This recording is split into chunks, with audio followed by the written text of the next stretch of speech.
तो सबसे पहले हम लोग ये देखते हैं कि ऑब्जेक्ट ओरिएंटेड कॉन्सेप्ट होता क्या है। ठीक है। ऑब्जेक्ट ओरिएंटेड कॉन्सेप्ट बेसिकली कहा जाता है कि ऑब्जेक्ट ओरिएंटेड कॉन्सेप्ट क्या है, एक तरह का प्रोग्रामिंग कॉन्सेप्ट है जो वर्क करता है ऐसे प्रिंसिपल पे कि जहाँ पे ऑब्जेक्ट को most important part of program माना जाता है। कहने का मतलब कि ऑब्जेक्ट ओरिएंटेड प्रोग्रामिंग में एक ऐसा कॉन्सेप्ट है जिसमें हम लोग ऑब्जेक्ट को मोस्ट इम्पॉर्टेंट पार्ट मानते हैं प्रोग्राम का, और जो भी प्रोग्राम करते हैं ऑब्जेक्ट के हिसाब से ही करते हैं। ठीक है। ये यूजर को ऑब्जेक्ट क्रिएट करने देता है, और ऑब्जेक्ट जिस तरह का मेथड क्रिएट करे और उस मेथड को कैसे हैंडल करेगा, इन सब चीजों के बारे में ऑब्जेक्ट में हम लोग पढ़ते हैं। ऑब्जेक्ट ओरिएंटेड प्रोग्रामिंग को ही जनरली हम लोग उप्स कहते हैं। ठीक है।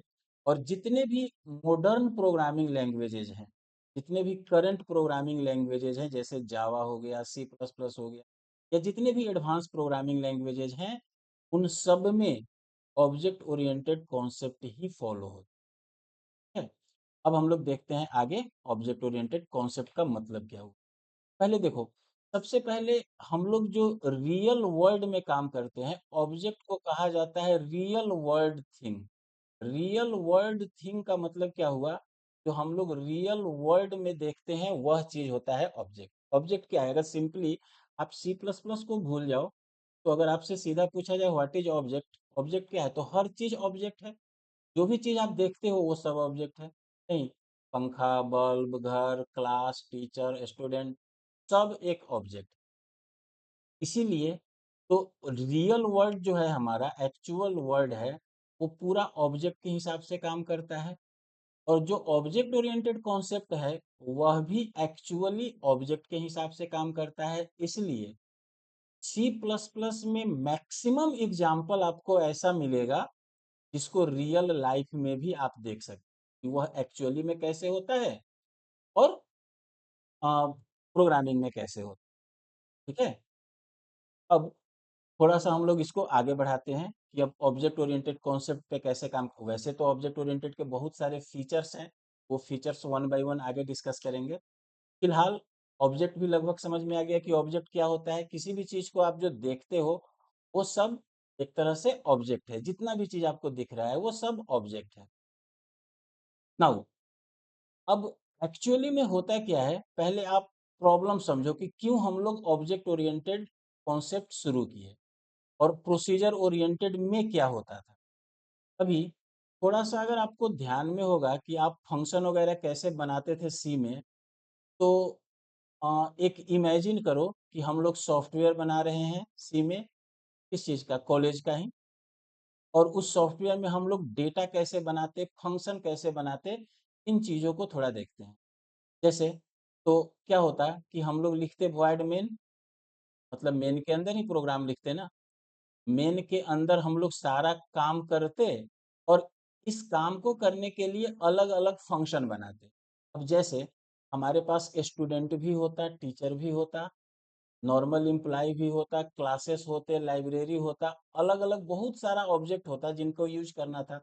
तो फिलहाल अगर हम ऑब्जेक्ट ओरिएंटेड छोड़ दें, तो प्रोसीजर ओरिएंटेड के हिसाब से सी में हम लोग कैसे प्रोग्राम करते।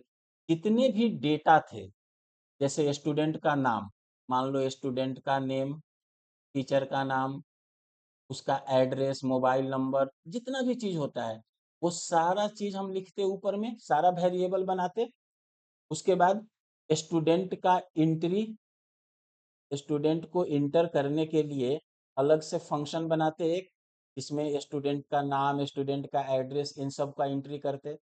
फिर स्टूडेंट के डिस्प्ले का एक फंक्शन बनाते जिसमें सारे डेटा को डिस्प्ले करते। सिमिलरली टीचर का सारा डेटा यहाँ पे होता, और उनसे रिलेटेड सारा फंक्शन हमारा नीचे होता। यानी कुल मिला के कहा जाए तो हमारा सी में प्रोग्रामिंग किस तरह से होता, जो भी ऑब्जेक्ट हम यूज करते, उस ऑब्जेक्ट का डेटा सारा ग्लोबल वेरिएबल में रहता ऊपर में। उसके बाद हमारा मेन होता प्रोग्राम, और नीचे में सारे फंक्शंस होते जितने भी फंक्शंस हम लोग प्रोग्राम में यूज करने वाले, जितने भी फंक्शन प्रोग्राम में यूज करने वाले थे, मतलब कि जो भी फंक्शन आप उस प्रोग्राम में देखने वाले थे, जैसे मान लो स्टूडेंट का एंट्री हो गया, स्टूडेंट का डिस्प्ले हो गया, ये सारा चीज, और सारा वेरिएबल हमारा ग्लोबल होता, सारा डेटा यहाँ होता और सारा फंक्शन यहाँ होता। तो अब आप खुद यहाँ पे इमेजिन करो कि जब सारा डेटा हमारा ग्लोबल है, मतलब कि यह डेटा किसी भी फंक्शन में यूज हो सकता है, और यहाँ पे जितना भी फंक्शन है, सारा फंक्शन किसी भी डेटा को यूज कर सकता है।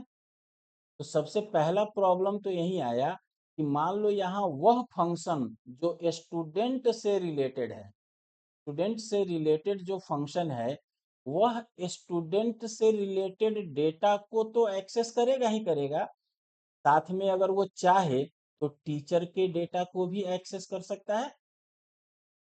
यानी टीचर का डेटा यहाँ पे अनसिक्योर हो गया। कोई भी वैसे लोग जिनको टीचर का डेटा एक्सेस नहीं करना चाहिए, वो भी एक्सेस कर ले रहे हैं, तो यहाँ पे डेटा आपका अनसिक्योर हो गया। तो इसीलिए कहा जाता है कि प्रोसीजर ओरिएंटेड प्रोग्रामिंग में सिक्योरिटी कम होता है। ठीक है, क्योंकि किसी भी डेटा को कोई भी फंक्शन एक्सेस कर लेता है, किसी भी डेटा को कोई भी फंक्शन एक्सेस कर लेता है। इसलिए एक तो रीजन ये है कि यहाँ पे आपका सिक्योरिटी थोड़ा कम हो गया। नाउ अब इसको थोड़ा समराइज करते हैं, यानी क्या होगा, प्रोसीजर ओरिएंटेड में क्या होगा, सारा डेटा एक जगह होगा और सारा फंक्शन एक जगह होगा, और कोई भी फंक्शन किसी भी डेटा को एक्सेस कर ले, तो इससे क्या होगा, सिक्योरिटी कम हो जाएगा। यहीं पे ये हो गया हमारा प्रोसीजर ओरिएंटेड का कॉन्सेप्ट। यहीं पे हमारा ऑब्जेक्ट ओरिएंटेड का कॉन्सेप्ट कहता है कि एक काम करो, ऐसे मत बनाओ, स्टूडेंट से रिलेटेड जितने भी डेटा है, मतलब स्टूडेंट से रिलेटेड जितने भी डेटा है उनको एक जगह लिखो।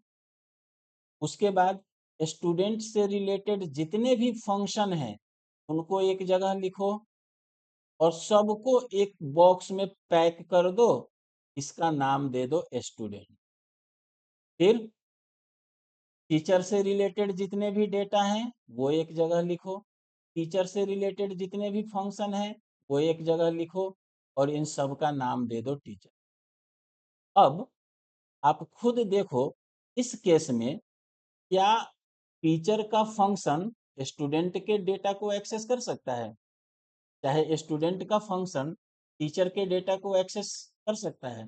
नहीं करेगा, क्योंकि दोनों अलग अलग बॉक्स में पैक है। जबकि यहाँ प्रोसीजर ओरिएंटेड के कॉन्सेप्ट में क्या होता था, किसी भी डेटा को कोई भी फंक्शन कहीं से भी एक्सेस कर लेता। ठीक है, यहाँ पे वो प्रॉब्लम खत्म हो गया ऑब्जेक्ट ओरिएंटेड कॉन्सेप्ट में। तो ये पहला रीजन कह सकते हो और मेन रीजन कह सकते हो ऑब्जेक्ट ओरिएंटेड पे शिफ्ट करने का। नाउ नेक्स्ट रीजन एक और है कि अगर इसमें देखो तो सारा डेटा ग्लोबल है, किसी भी डेटा को कोई भी फंक्शन एक्सेस करता है, तो किसी भी डेटा में चेंज हुआ तो वो सारा फंक्शन अफेक्टेड हो जाएगा जहां जहां वो डेटा यूज हुआ होगा। यहाँ पे देखो ऑब्जेक्ट ओरिएंटेड के कॉन्सेप्ट में, अगर स्टूडेंट के डेटा में आप कोई चेंजेस करते हो तो वह चेंज सिर्फ स्टूडेंट के फंक्शन को अफेक्ट करेगा, टीचर के फंक्शन पे कोई इफेक्ट नहीं होगा। अगर टीचर के डेटा में कुछ प्रॉब्लम होता है या कुछ चेंज करते हो आप, तो वह सिर्फ टीचर वाले फंक्शन को अफेक्ट करेगा, स्टूडेंट वाले को नहीं करेगा। ठीक है, और इसी को हम कहते हैं कि अलग अलग मॉड्यूल बन गया ऑब्जेक्ट के हिसाब से। स्टूडेंट का मॉड्यूल अलग बन गया, टीचर का मॉड्यूल अलग बन गया, और हम लोग कहते थे ना कि कपलिंग, दो मॉड्यूल के बीच का रिलेशनशिप। और एक अच्छे प्रोग्रामिंग का निशानी ये होता है कि दोनों मॉड्यूल एक दूसरे से अलग रहे, लो कपलिंग हो, कपलिंग हमेशा कमजोर होना चाहिए। तो यहाँ पे ये दोनों एकदम अलग अलग हो जा रहे हैं, टीचर अलग हो जा रहा है, स्टूडेंट अलग हो जा रहा है, टीचर का सारा काम अलग, स्टूडेंट का सारा काम अलग, यानी कपलिंग यहाँ पे बहुत लो हो गया। तो इस तरीके से भी ये दूसरा रीजन हो गया ऑब्जेक्ट ओरिएंटेड पे शिफ्ट करने का। यहाँ तक समझ में आया? तो ये सब कुछ रीजंस हैं जिसकी वजह से हम लोग प्रोसीजर ओरिएंटेड से ज़्यादा ऑब्जेक्ट ओरिएंटेड पे काम करते हैं, या फिर जो बड़े-बड़े प्रोजेक्ट्स होते हैं या फिर कॉम्प्लेक्स प्रोग्रामिंग जहाँ होता है, वहाँ पे ऑब्जेक्ट ओरिएंटेड पे यूज़ किया जाता है। नाउ जितना अभी हमने बताया, इस हिसाब से अब आपके दिमाग में क्या होगा? अरे ऑब्जेक्ट ओरिएंटेड ही सबसे अच्छा है, प्रोसीजर ओरिएंटेड बेकार है। और अगर आपसे क्वेश्चन पूछा जाए कि which one is better, object oriented और प्रोसीजर ओरिएंटेड, तो जितना आपने पढ़ा है इस हिसाब से तो आप एक के बार में कहोगे सर ऑब्जेक्ट ओरिएंटेड अच्छा है। बट ऐसा नहीं है। ये चीज ये चीज है, जब भी आपसे पूछा जाए कोई भी दो चीजों में कंपेयर करने को, प्रोसीजर ओरिएंटेड अच्छा है कि ऑब्जेक्ट ओरिएंटेड अच्छा है, कभी भी डायरेक्ट जवाब नहीं देना चाहिए कि सर ये अच्छा है और ये खराब।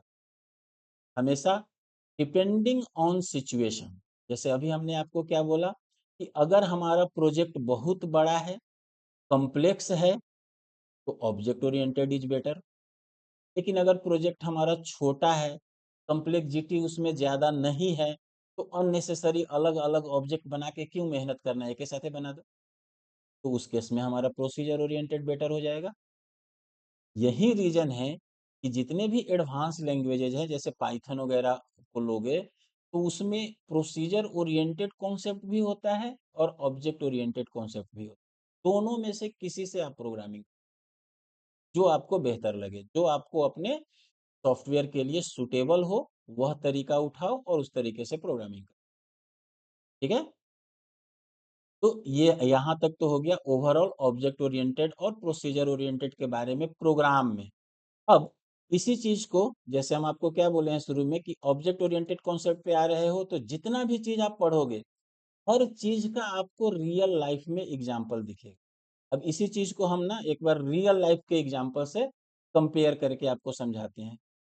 जैसे चलो, मान लो, मान लिया कि सारे टीचर और स्टूडेंट मिलकर ना कोई पिकनिक का प्रोग्राम बनाते हैं। ठीक है? तो पिकनिक का प्रोग्राम बनाते हैं, कहीं घूमने जाते हैं सब कोई। तो और हम लोग क्या करते हैं, सबके रहने का व्यवस्था, एक बड़ा सा हॉल है, इसमें सबके रहने का व्यवस्था हो गया। यहाँ पे टीचर भी है, स्टूडेंट भी है, सारा लोग है। और एक अलग रूम लेते हैं जिसमें सबका लगेज रखा हुआ है, सबका सामान रखा हुआ है, कपड़ा, बैग तैग सब इसमें।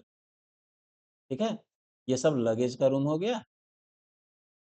और ये सब, यहाँ पे सारे स्टूडेंट भी हैं और यहाँ पे सारे टीचर भी हैं। अभी मात्र दो ही ऑब्जेक्ट को हम लोग लेकर देखते हैं, आगे और भी होगा। अब इस केस में देखो, क्या टीचर का डेटा सुरक्षित है या स्टूडेंट का डेटा सुरक्षित है? क्योंकि टीचर के डेटा को स्टूडेंट भी एक्सेस कर सकता है, लगेज एक ही जगह है सबका। नहीं, सब रहता एक जगह है, यानी ये सबको समझो कि ये सारा फंक्शन हो गया, इसको समझो सारा डेटा हो गया, तो किसी के डेटा को कोई भी जाके एक्सेस कर सकता है। यहाँ पे ये प्रॉब्लम आ गया। यही चीज अगर हम ऑब्जेक्ट ओरिएंटेड में आते हैं, तो हम कहेंगे चलो ऐसे करो, एगो रूम ले लो स्टूडेंट के लिए, इसी में स्टूडेंट इधर रहेगा, इधर अपना लगेज रखे। एक अलग रूम ले लेते हैं टीचर के लिए, यहाँ पे टीचर रहेगा, यहाँ पे अपना लगेज रखे। तो इस केस में क्या हुआ, थोड़ा सिक्योरिटी बढ़ गया। ठीक है? जैसे अब आप इसको सिंपल और भी अलग-अलग एग्जांपल से देख सकते हो। जैसे मान लो आप लोग बहुत सारे लोग हो जो घर रहते हो, रेंट पे रहते हो, या बहुत सारे लोगों का अपना भी घर होगा। तो जो रूम रेंट पे चलता है, बेसिकली किस तरह से चलता है? 2 तरीका होता है, एक होता है लॉज, नहीं, लॉज में क्या होता है, और एक होता है फ्लैट सिस्टम। नहीं, लॉज में क्या होता है? लॉज में जनरली एक साइड में जितना रूम है, 5 गो, 7 गो, 8 गो, 10 गो, सारा रूम एक जगह है। नहीं, सारा पानी का व्यवस्था एक जगह है, किचन एक जगह है, नहीं, बाथरूम एक जगह है। तो इसमें क्या हुआ, हर स्टूडेंट हर चीज को एक्सेस कर रहा है, कोई किसी को एक्सेस कर रहा है। मान लो इसमें से अगर कोई चापाकल यहाँ पे है, खराब हो गया, किसने किया? क्योंकि सबको ही उसको एक्सेस कर रहा है, तो इसे बता पाना मुश्किल होगा। सिंपली फ्लैट वाले सिस्टम में क्या होता है कि आपका बेडरूम, आपका किचन, आपका बाथरूम, का पानी का मतलब जो भी चीज़ है किचन वगैरह सब एक जगह रहता है और एक जगह पैक्ड रहता है। नहीं, फिर किसी दूसरे का होगा तो उसका बेडरूम, उसका किचन, उसका बाकी सब चीज़ वो सब एक जगह पैक रहता है। तो अब आप खुद ही सोचो सिक्योरिटी किसमें ज़्यादा है? नहीं, होप सो समझ में आ गया होगा। अब ये सिस्टम समझ लो ऑब्जेक्ट ओरिएंटेड के हिसाब से काम कर रहा है फ्लैट सिस्टम, और लॉज सिस्टम काम कर रहा है प्रोसीजर ओरिएंटेड के हिसाब से। ठीक है। भले अभी आपको लग रहा होगा कि प्रोग्रामिंग में ये चीज़ कैसे होगा, सब होगा प्रोग्राम में। जब हम लोग प्रोग्राम पे पहुंचेंगे ना, सारा चीज़ ऐसे ही होगा, ऐसे ही दिखेगा आपको प्रोग्राम में भी कि कैसे हो रहा है। यहाँ तक कोई दिक्कत किसी को? ओके। नाउ कैरेक्टरिस्टिक्स ऑफ उप्स, या इसको फीचर्स ऑफ उप्स कह सकते हो। कैरेक्टरिस्टिक्स ऑफ उप्स में कुछ पॉइंट्स हैं, कुछ टॉपिक्स हैं जिसको वन बाय वन हम लोग देखते हैं। तो पहला चीज है क्लास। तो अब अभी सब भूल जाओ, पहले तो बस ये दिमाग में रखो कि हमें ऑब्जेक्ट ओरिएंटेड प्रोग्रामिंग करना है। तो ऑब्जेक्ट ओरिएंटेड के फीचर्स या कैरेक्टरिस्टिक्स कौन कौन से हैं? तो पहला तो है क्लास, क्योंकि कोई भी ऑब्जेक्ट ओरिएंटेड का प्रोग्रामिंग बिना क्लास के नहीं हो सकता, इसलिए क्लास चाहिए ही चाहिए। अब अगर आपको क्लास समझना है तो फिलहाल अभी के लिए आप सीधे दिमाग में बैठा लो कि क्लास क्या है। तो सी में जो हम लोग स्ट्रक्चर पढ़े थे ना, सी में स्ट्रक्चर पढ़े थे कि स्ट्रक्चर क्या था, एक यूजर डिफाइंड डेटा टाइप था, इसमें हम लोग बहुत सारा डेटा एक जगह बना के रख देते थे। सिमिलरली उप्स में भी क्लास वही चीज है। अब ऐसे रियलिटी में वही चीज नहीं है, क्योंकि क्लास में और भी बहुत सारे चीज, लेकिन उसके जैसा है। स्टार्टिंग के लिए हम लोग कह सकते हैं कि क्लास क्या है, स्ट्रक्चर के जैसा चीज। ना वो दिमाग में रखो और फिर आगे पढ़ते हैं कि इसमें क्या क्या है। देखो क्लास क्या है, एक यूजर डिफाइंड डेटा टाइप है। तरह से हम लोग सी में पढ़ते थे कि स्ट्रक्चर एक यूजर डिफाइंड डेटा टाइप है, जिसमें अलग अलग तरह के हम लोग डेटा रख रख सकते हैं। इंटीजर भी रख सकते हैं, कैरेक्टर भी रख सकते हैं, फ्लोट भी रख सकते हैं। वैसे ही क्लास भी एक यूजर डिफाइंड डेटा टाइप है, जिसमें हम हर तरह का डेटा रख सकते हैं। प्लस अब इसमें दूसरा एक एडिशन क्या है कि इसके अंदर क्लास के अंदर क्या क्या रहता है, it consist of data members.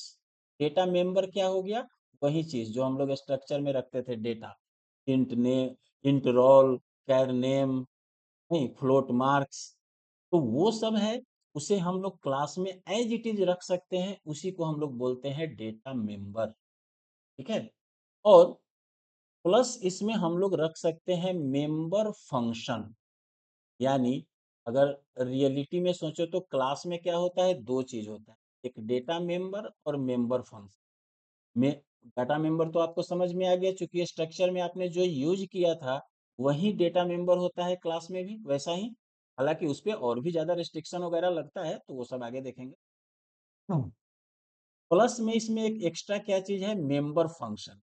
यानी आप क्लास के अंदर फंक्शन भी लिख सकते हो। सिंपली भाषा में आप यही समझो कि क्लास के अंदर हम लोग डेटा भी बना सकते हैं और फंक्शन भी बना सकते हैं। यही दोनों चीज हम लोग क्लास में बेसिकली, स्ट्रक्चर में सिर्फ हम लोग मेंबर बनाते थे, वहां फंक्शन नहीं होता था।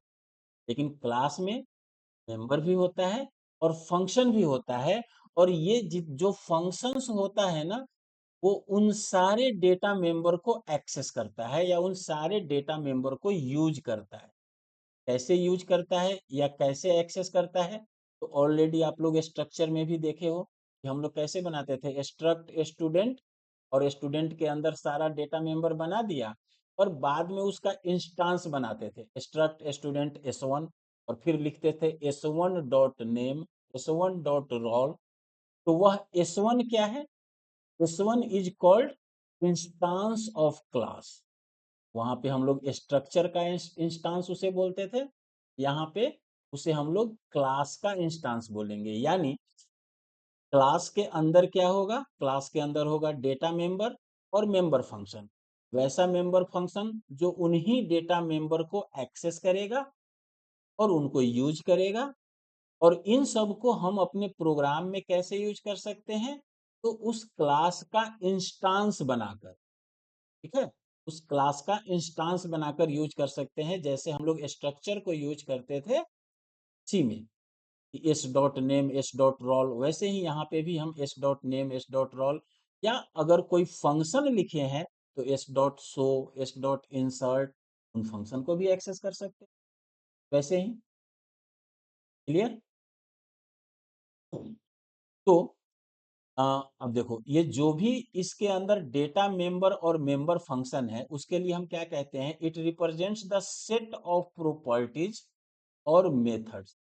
प्रॉपर्टीज कहने का मतलब क्या हो गया, डेटा मेंबर, जितने भी डेटा मेंबर हैं वह उस क्लास का प्रॉपर्टीज है, और जितने भी मेंबर फंक्शन है वह उस क्लास का मेथड। ठीक है? और जब इस क्लास से हम कोई इंस्टांस बनाएंगे, जैसे मान लो हम स्टूडेंट नाम का एक क्लास बना लिए, और उस क्लास से अगर कोई इंस्टांस बनाए एस, चाहे S1, ठीक है, तो उस S1 को हम लोग ऑब्जेक्ट कहेंगे। वही होता है ऑब्जेक्ट, जिसको इंस्टांस कहते हैं हम लोग, स्ट्रक्चर में भी इंस्टांस कहते हैं, यहाँ पे भी इंस्टांस कर सकते हो, लेकिन एक्चुअली में वही ऑब्जेक्ट होता है। तो जिस तरह से स्ट्रक्चर में अगर हम एक रोल नेम और मार्क्स रखे रहते हैं, तो उस स्ट्रक्चर का जब इंस्टांस बनाते हैं, तो वहां पे उस इंस्टांस के द्वारा, उस S1 के द्वारा हम रोल को, मार्क्स को, नेम को एक्सेस कर सकते थे।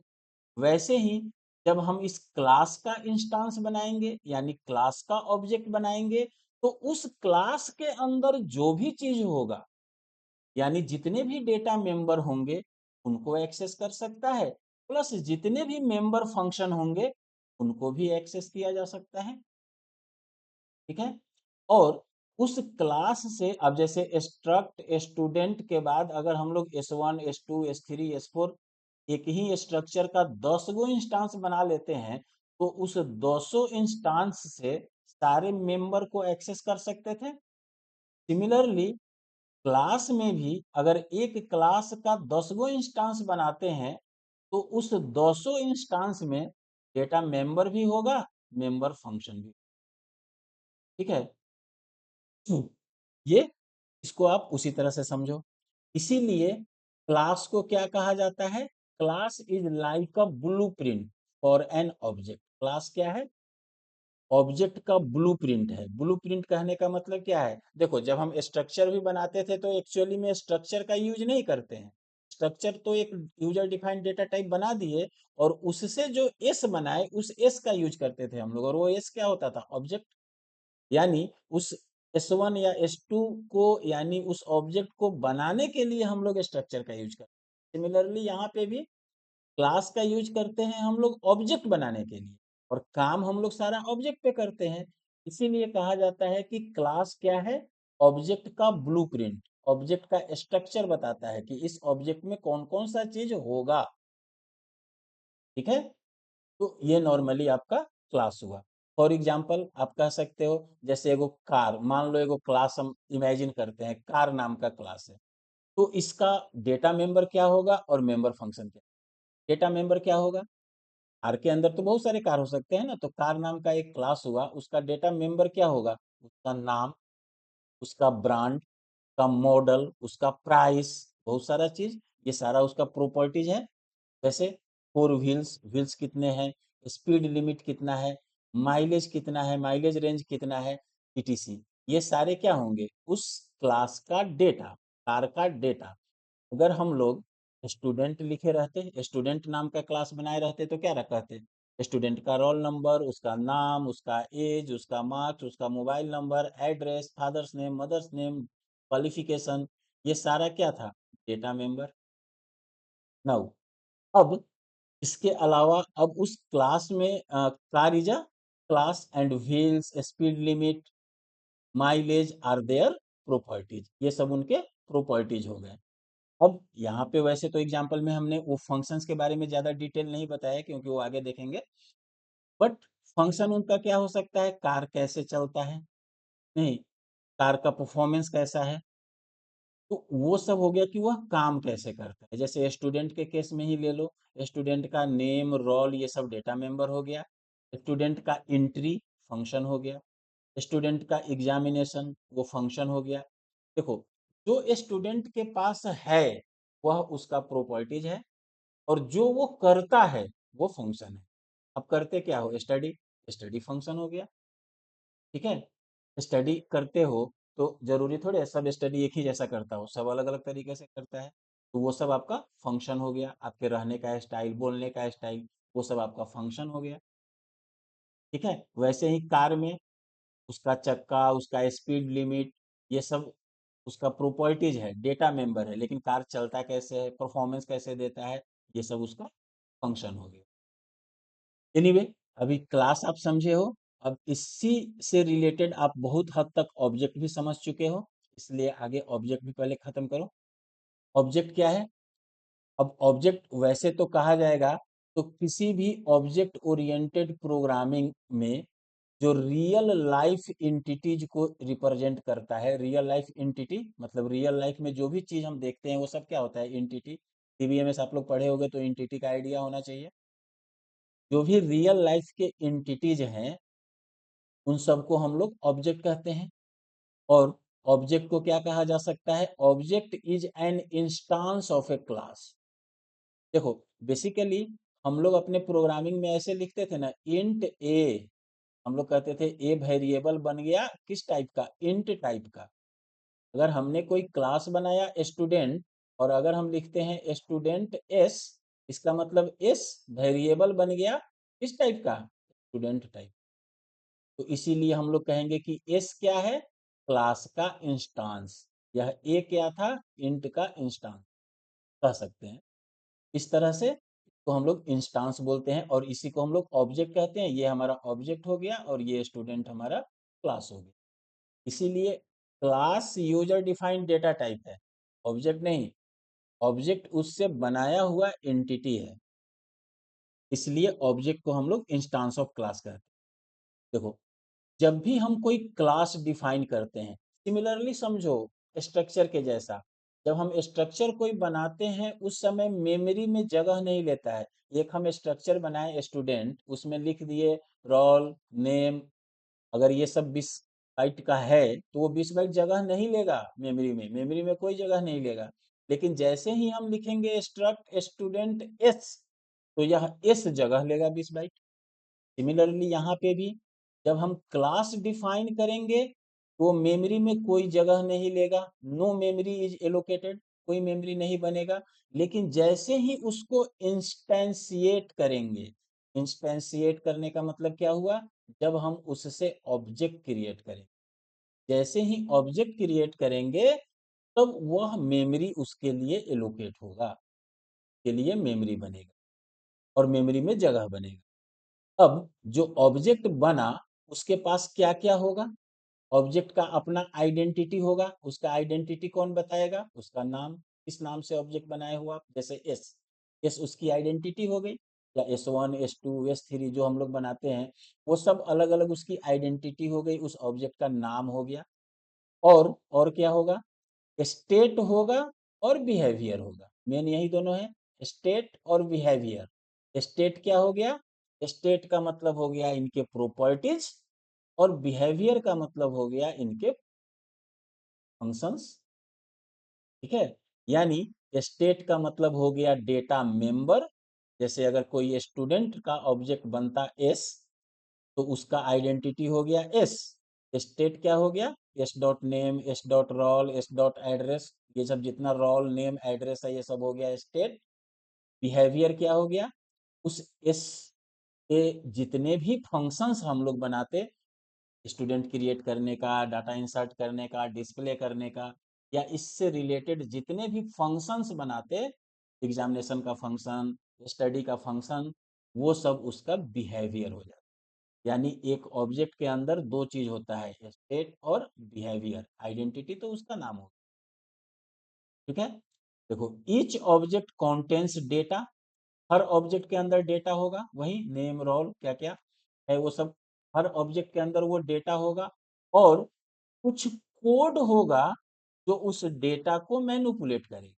ये कोड कहाँ होगा, फंक्शन में। फंक्शन कहाँ होगा, उस ऑब्जेक्ट के अंदर। यानी उस ऑब्जेक्ट के अंदर डेटा होगा और कुछ फंक्शन होगा जो उस डेटा को मैनिपुलेट करे। ठीक है?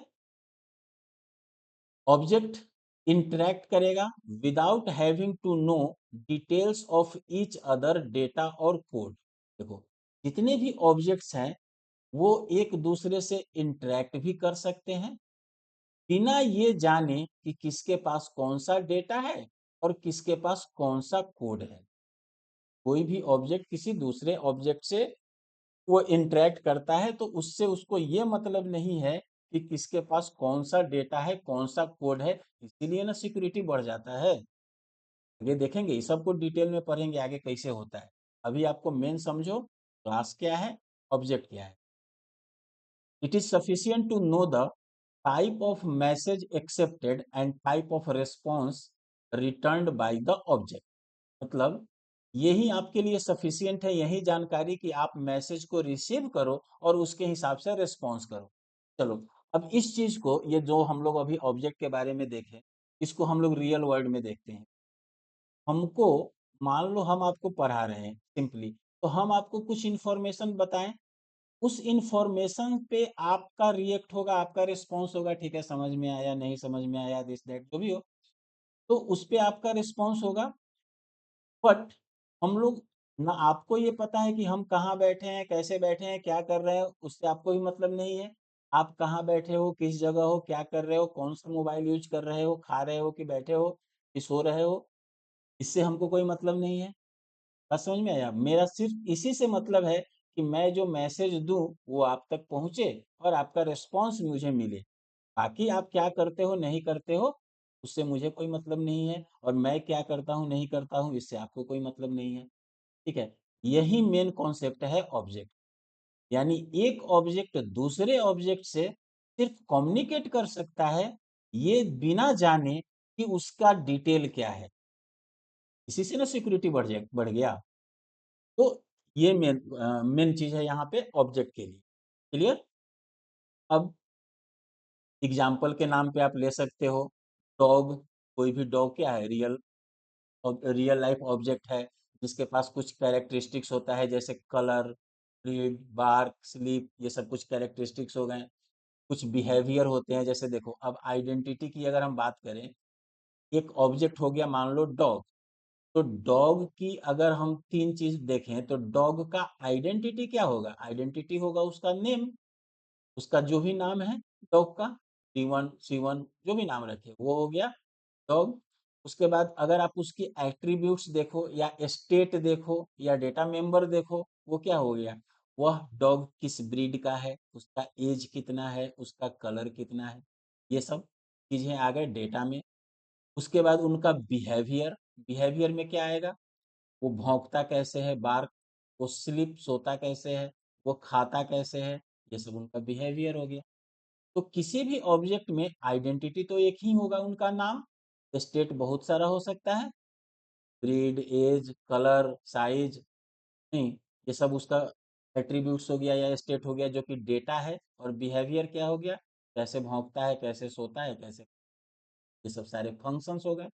जब हम लोग रियल लाइफ प्रोग्रामिंग करेंगे तब। यहाँ तक कोई दिक्कत?